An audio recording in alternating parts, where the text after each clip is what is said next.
മനുഷ്യൻ പുരോഗതിയുടെ പുതിയ പടവുകൾ കീഴടക്കാൻ വെമ്പുന്ന ആധുനിക കാലഘട്ടത്തിൽ പ്രകൃതിയും മനുഷ്യനും എന്ന പ്രധാന വിഷയത്തെക്കുറിച്ച് ചിന്തിക്കാനും സംസാരിക്കാനും എനിക്കിവിടെ അവസരം ലഭിച്ചിരിക്കുകയാണ്. മനുഷ്യൻ പ്രകൃതിയെ ഇല്ലാതാക്കിക്കൊണ്ടിരിക്കുന്ന കാലഘട്ടത്തിലാണ് നാം ജീവിക്കുന്നത്.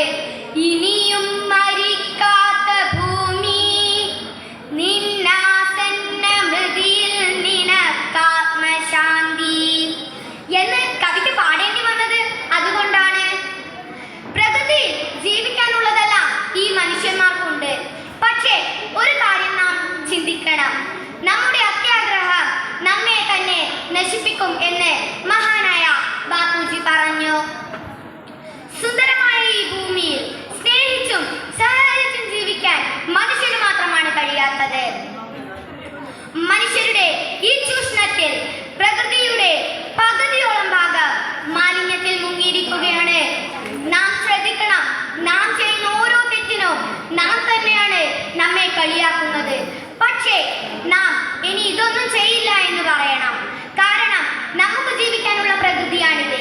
നമുക്ക് തന്നെ, മറ്റ് ജീവജാലങ്ങൾക്കും നമുക്കും അതെ നമുക്ക് തന്നെ ജീവിക്കേണ്ടത്.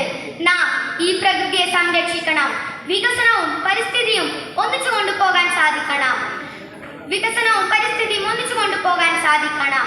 നഗരവൽക്കരണങ്ങൾ കുറച്ചു കൊണ്ടുവരണം.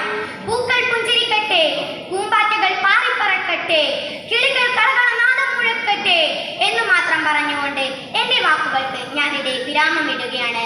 നന്ദി, നമസ്കാരം.